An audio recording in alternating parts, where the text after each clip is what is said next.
Good afternoon, evening, wherever you're at. We're reading the Ninja Gaiden, whatever you prefer. I think it's pronounced Gaiden, Chapter 8. Page 36 if you're reading at home. White light above him, to the side of him, below him, everywhere was white. Something passed in front of him. He could tell by the slight shift in the room's air, by the gradation of darkness that went slowly by. After all, a ninja was a ninja, alive, or Ryu couldn't finish the sentence, even in his thoughts. He struggled to open his eyes, but couldn't. He tried to move his hands, but they were locked. When he attempted to speak, his mouth wouldn't budge. Whatever was in the room moved. It was coming closer to him. It had a voice. Ryu. The white light moved and flickered. Ryu saw a sharp outline, a light fixture, then nothing. He realized his eyelids were fluttering. Ryu, if you can hear me, nod your head. Ryu felt waves of pain and nausea as he tried to obey. Oh! He managed to groan. He was alive, and he still had his sword. He could feel it by his side. Slowly, he sat up. He was in a small white room with a fluorescent light above. There was no windows, just an air conditioning vent. The girl was standing before him, the one who had shot him. She waited patiently for his eyes to settle on her. Then she thrust a small, heavy sack into his right hand. "Take this," she said. "Don't ask any questions. Just run." "But who are you?" Ryu began to ask. "If you want to live, then go now," she said, cutting him off. Her tone of voice meant business. Clutching the sack, Ryu ran out of the door, his footsteps clattering against the metal floor of a long, dark hallway. He breathed stale, musty air. In the distance, he could hear a shrill siren, probably an alarm. He wound his way through a maze of hallways. At the end of one, there was a long stairway leading upward, and the bottom step, he looked over his shoulder. No one was following. He was in luck. He sprinted up the stairs to a heavy steel door, pushing it open. He stepped outside. The door in the back of a tiny cave surrounded by total darkness. Ryu felt his way along the craggy walls. When he got to the cave opening, he walked out into the sun-baked New Mexico desert. The cave was in the side of a long, flat mesa. About a mile to his right, the town of Galesburg lay at the foothills of the Sandia Mountains. Sandia Mountains. Hope I'm saying that correctly.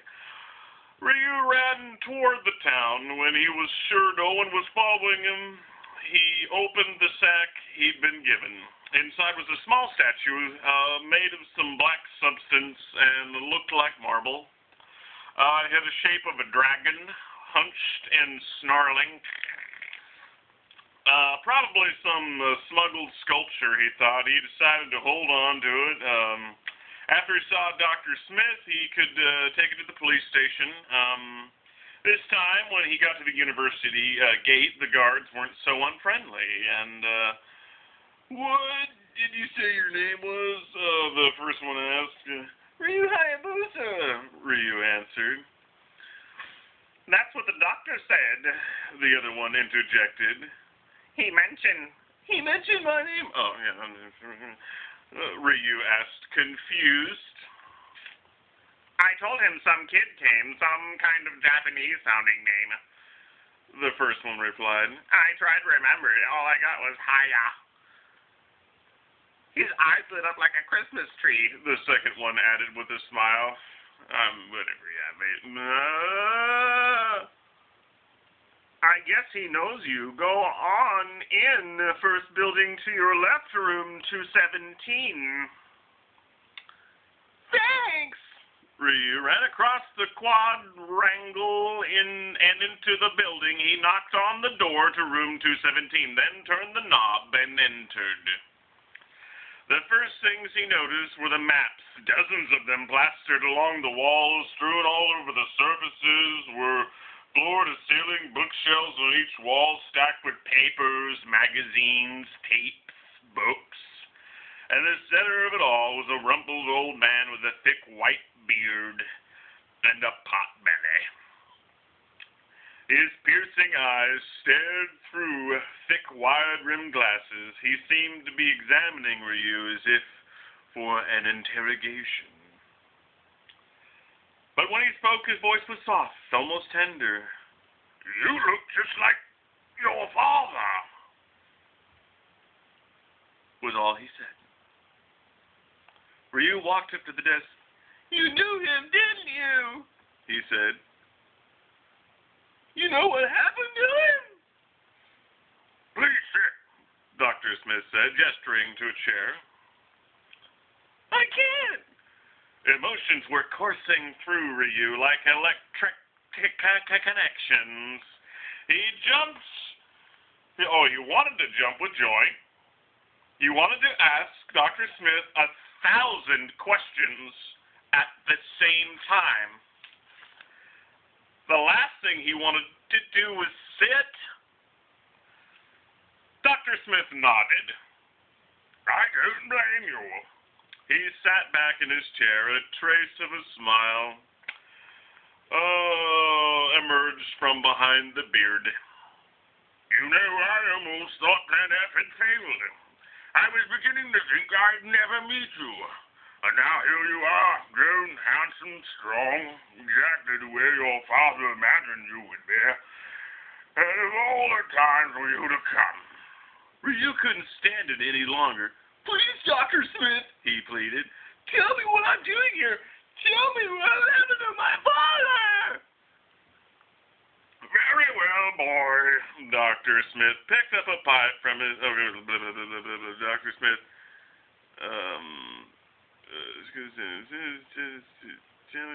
Okay. Dr. Smith picked up the pipe from his desk and stood up. He began pacing the room, every once in a while taking a deep puff. To begin with, I'm not Dr. Smith at all. I'm at least, I wasn't until Plan F took effect 13 years ago. We stopped and, He stopped and looked at Ryu in the eye. Ryu, my real name is Randolph Wimble. Bum, bum, bum, bum. He went on without stopping for an hour. He told all about the expedition 13 years ago, about the tablet, the inscription, the fearsome creatures who would shield the mark with a J, the thugs at the hotel. Before his ears, Ryu's father was coming to life. He could imagine his dad sacrificing himself for Dr. Wimple and the statues. He could picture the fight with the lightning grabbing monster in the jungle. Yet somehow he still couldn't believe that his father had lost. He even thought, even though he'd never met his dad, he felt that he knew him. And the man that he knew wouldn't have let himself be killed. Ryu put the thought out of his mind. It was a pipe dream. All that mattered was vengeance. And so, Dr. Smith said, we had thought of 6 emergency plans in advance. Plan F was the only one to be used in case of the extreme danger. That is to say, if the mission was a failure and one of us didn't survive, and if there was a chance of retaliation, in Plan F, the survivor would change his identity and relocate. We chose our names in advance. Mine would be Dr. Smith, or Walter Smith. And that's why I was able to locate you, Ryu said. The note was left to me to be open only in Plan F was in fact. A smart man, your dad, Dr. Smith replied. In the midst of the battle against the thing, he had enough wits about him to call for the plan. He was smart enough to realize that someone might try to come after the statues. And he knew that someday you'd find me. The light statue, Ryu suddenly said. The one that was stolen, do you have it? Dr. Smith pointed to a painting in the wall. Behind that painting, there was a very small, secure wall safe. The light statue has been there for 12 years. Okay. The light statue has been there for 12 years, ever since I got my job here. I have reason to believe that there are forces who would like to have the statue, but they haven't been able to track me down. Perhaps they're still looking for a man named Wimble. Who would they be? Art collectors? Dr. Smith moved closer to Ryu. Ryu, I have done much research since my expedition with your father. Back then I laughed at the idea of a sleeping demon. I have since found that it does exist. Ryu gave him a skeptical look. I'm not a crackpot. Ryu, far from it. The demon lies in a huge rock mesa near the Peruvian Andes.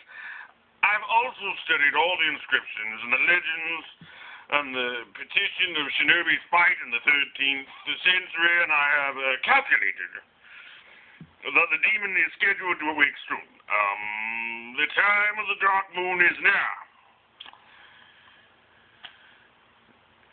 The man must have been shell-shocked, Ryu thought. Still, there was something so cool and rational in his voice.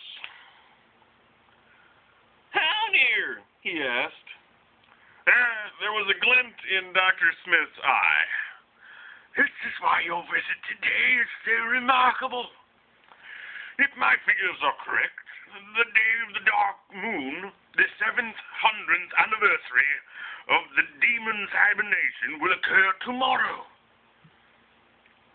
Ryu let that sink in. It seemed too unreal, too like a fairy tale.